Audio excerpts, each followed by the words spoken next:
All right, so get this. We're diving into Donald Trump's second term as president. Second term. You heard that right. Wow. Second term. And to help us understand this uncharted territory, we've got this NPR article that was published just a couple of days before the inauguration. Yeah. It's pretty wild. It really is. I mean, this is unprecedented in U.S. history. We've never seen a president back in office after losing an election. Yeah. It's kind of crazy how we even got here, you know, Yeah. because Trump left office with some pretty low approval ratings, especially after, the whole pandemic thing. Yeah, that's true. But, the pandemic itself wasn't really like a central campaign issue. Right. But it definitely played a big role in the outcome. The economic fallout, the inflation, the supply chain disruptions. Oh, yeah. All of that really created an environment where Trump's message, "Make America Wealthy Again," Yeah. really resonated with voters. And it resonated big time, right? Yeah. I mean, this NPR poll that we're looking at found that 60% of Americans believe that the economy isn't working for them, Yeah. which is a huge difference from how people felt before the pandemic. I think what we're seeing here is this disconnect between, like the overall economic indicators and how people actually experience the economy in their daily lives. Right. So yeah, Biden oversaw a pretty strong economic recovery. Yeah. But voters were feeling the pinch. The rising prices were hitting their wallets. Yeah, for sure. So Trump's back. He's saying he's going to fix the economy. Right. And what's the plan? Yeah. It seems like he's going with that classic Republican playbook. Mm-hmm. Tax cuts, deregulation, Yeah. more oil drilling. Yeah, it's familiar territory, but it does present this potential conflict. Yeah. Republicans, they want to cut the national debt. Right. But they're also pushing for these tax cuts that could add trillions to it. Yeah. So how do they reconcile those two goals? That's the question. It's a good question. And then there's also the fact that Trump's nominee for Treasury Secretary, Scott Bessent, he's a billionaire hedge fund manager who opposes raising taxes even on billionaires.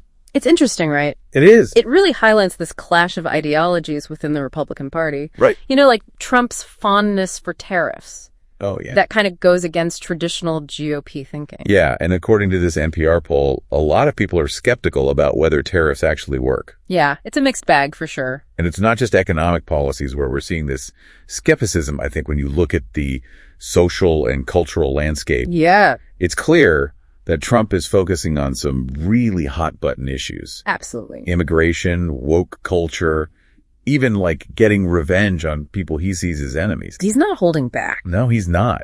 We're talking mass deportations, targeting diversity initiatives, and even the possibility of pardons for the people involved in the January 6th insurrection. Yeah, those are some really controversial moves. Yeah, no kidding. Yeah. It's a lot to take in, and it's no surprise that public opinion is all over the place on these issues. Yeah, people are divided for sure. But there's another layer to all of this that I find really interesting. Okay, what's that? It's how corporations are reacting to Trump's second term. Oh, yeah, that's fascinating. It seems like a lot of companies, even those big tech giants, Yeah. they're all trying to get on Trump's good side. Yeah, it's almost like they've completely forgotten about Biden's warnings about the whole tech industrial complex and this rising American oligarchy. Right. It just seems odd that they're so eager to align with power, no matter what the ideology is. This isn't entirely new, though. Think back to Chester Arthur's inauguration ball in 1881. Right. It was packed with all the billionaires of that era. Huh? It just goes to show you that this relationship between wealth and power has deep roots in America. Yeah, so we've got a president with this potentially conflicting economic agenda. We've got a deeply divided public on social and cultural issues.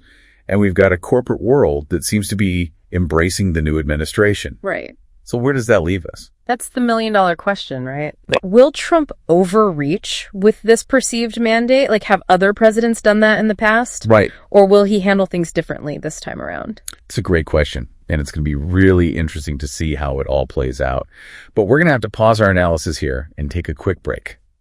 We'll be right back to continue exploring this new era of American politics. So before the break, we were talking about some of the potential conflicts within Trump's economic agenda. Yeah, and I think it's worth looking back at that NPR poll again. Okay. Remember, it showed that 48% of people think tariffs will actually hurt the economy, Wow. compared to just 31% who think they'll help. That's a pretty big difference. Yeah, it seemed like a lot of folks aren't really sold on this whole tariff thing. It's definitely a risky move. I mean, sometimes tariffs are used to protect domestic industries, Yeah. but they can also lead to higher prices for consumers. Yeah. And then you've got other countries retaliating with their own tariffs. Right. It's a tough balancing act. It is. And then there's the whole national debt issue. Yeah. It just exploded during Trump's first term. Right. It's a huge challenge for his second term. And now Republicans are saying they want to slash the debt, but they also want to cut taxes, which could just make the debt even bigger. Yeah, it's a real dilemma for the GOP. Right. How do you balance fiscal conservatism with the demands for tax cuts from your voters? Exactly. I mean, if you really want to reduce the deficit, you've got to either cut spending or raise taxes. Right. And neither of those options are very popular. Not at all. So it seems like Trump is hoping those tax cuts will keep voters happy, Yeah. even if it means adding to the debt. And at the same time, he's doubling down on the social and cultural issues that helped him get elected in the first place. That's right. Immigration, woke culture, going after his enemies. These are the things that really fire up his base. Yeah. And he's not backing down from any of them, Even though they're super divisive. even though they're divisive. Yep. Yeah, I mean, look at his plans for mass deportations. That's already causing a lot of controversy. And then there's his promise to pardon the January 6th rioters. Right. That's going to make a lot of people angry. No doubt. And it's important to remember that these issues aren't just political talking points. That's right. They have real consequences for real people. Absolutely. We can't lose sight of that. So we've got economic uncertainty, social and cultural divisions, and a president who seems ready to push the limits. Yeah, it's a lot. What could happen with all of this? Well, one possibility is that Trump's approach backfires. Okay. If the economy tanks or if his social policies alienate too many people, he could be in trouble in the next election. Makes sense. But on the other hand, if he can actually deliver on his promises, Yeah. you know, the economic prosperity and what some people might call a cultural restoration, Right. he can really solidify his power. It's a gamble for sure. It is. We really don't know what's going to happen. We're definitely in a period of intense change, both politically and socially. And I think it's so important that we engage with these issues thoughtfully and with an open mind. Absolutely. You know, when we were reading through this NPR article, one thing really stood out to me. Okay, what was that? Biden's farewell address. He talked about this growing tech industrial complex and this new American oligarchy, Yeah, I remember that. It was a really interesting point.